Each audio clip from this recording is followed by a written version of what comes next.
Every day, Meghan Markle, every day, Meghan Markle, waking up to new realities outside the one she created for herself, using title, using entitlement, using this kind of idea somehow she is the Duchess of Sussex, cannot be touched, cannot be refused, cannot be said no to. She is the one to say no to other people. She is the one who controls the narrative.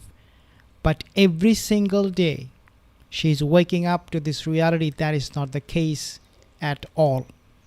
What I mean by that, this time London said to her no. Now, why even London? That's something I will discuss in this video in a second. But before I move on, not subscribe to my channel, consider subscribing. You probably have heard about this particular news. So basically what it says is that celebrity chef like Gordon Ramsay and Tom Carriage, they were axed from a luxurious departmental store. It's called Harrods. Now the story doesn't end there. So Harrods, they cut ties with Gordon Ramsay, as you can see on the screen, the news itself, and they also have cut ties with Tom Carriage. And these people are big deal. These people are not like Meghan Markle, who doesn't have any talent. These people, they have a lot of supporters, a lot of fans. They can bring in a lot of businesses for any store, any venture. But Meghan obviously can do none of those. Even with all of this fan base, Harrods said to Gordon Ramsay and Tom Carriage, we will not do business with you anymore for whatever reason. I don't know what is the exact reason. It could be financial reason. But then guess what? Meghan Markle, you might think she doesn't know anything about London, or she's not interested in London, going back to UK, none of those things, right? But sitting in Montasheet show, she contacted a company in London, Harrods, and she told them that I want to sell my wine, rosé wine, at your store. Do you know what the response she got? Now, this is coming from an insider report, insider information, so you may not have heard it from anybody else. They said, Harrods said, and two other business ventures, they explicitly refused Meghan Markle. So when I say in the beginning of this video, she's waking up to this new reality, this is what I mean. She's getting rejected left and right. Now, she's not getting rejected by just these business ventures, but she's also getting rejected and getting called out by celebrities. Now, I will show you and mention the name of their celebrity who recently took an aim at Meghan Markle, but I want you to take a look at this super amateur advertising video of Meghan Markle promoting her wine. Let's take a listen. Here's where it gets Oscar-worthy. The video is blurry. Not, oops, I forgot to focus blurry. No, this is intentional blurry. Artistic blurry. The kind of blurry that makes you think, am I drunk? Is she drunk? Is the cameraman drunk? Are we all drunk? The product is visible for about 1 second before it vanishes into a haze, like it's a shame to be associated with her. Honestly, if wine could hide its face, as ever would be wearing sunglasses and a fake mustache. Meghan clearly thinks this gives her an ethereal, dreamy vibe. In reality, it's giving grandma accidentally hit portrait mode energy.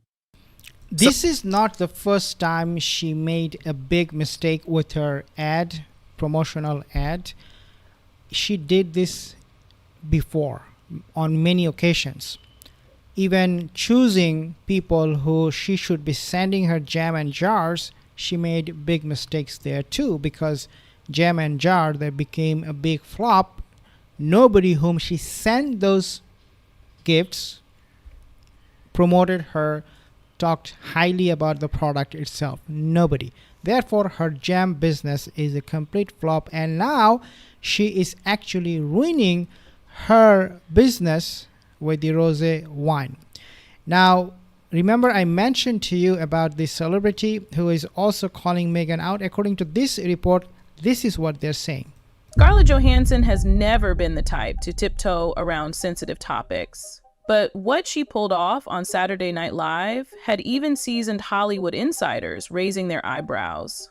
Under the glaring studio lights, with the live audience buzzing and millions watching from home, she stepped up to the mic and took aim at Prince Harry and Meghan Markle, with a level of precision that felt less like comedy and more like a cultural verdict. Her delivery was smooth, every pause calculated, each punchline landing like a well-placed uppercut. The crowd roared, but beneath the laughter there was an edge. A collective recognition that the joke wasn't just funny, it was true. From the start, Johansson made it clear she wasn't going to dance around the obvious. She painted Harry and Meghan not as misunderstood ex-royals navigating a cruel world, but as self-appointed celebrities milking a never-ending victim narrative. Okay, so self-appointed celebrity. This is exactly what they believe they are, and this is the reality of it, that they are self-appointed, self-righteous, because they preach people about environment and all those things, but doesn't really follow through with their words, doing some action. Now, of course, the PR disaster has reached to an unbearable point for Meghan Markle.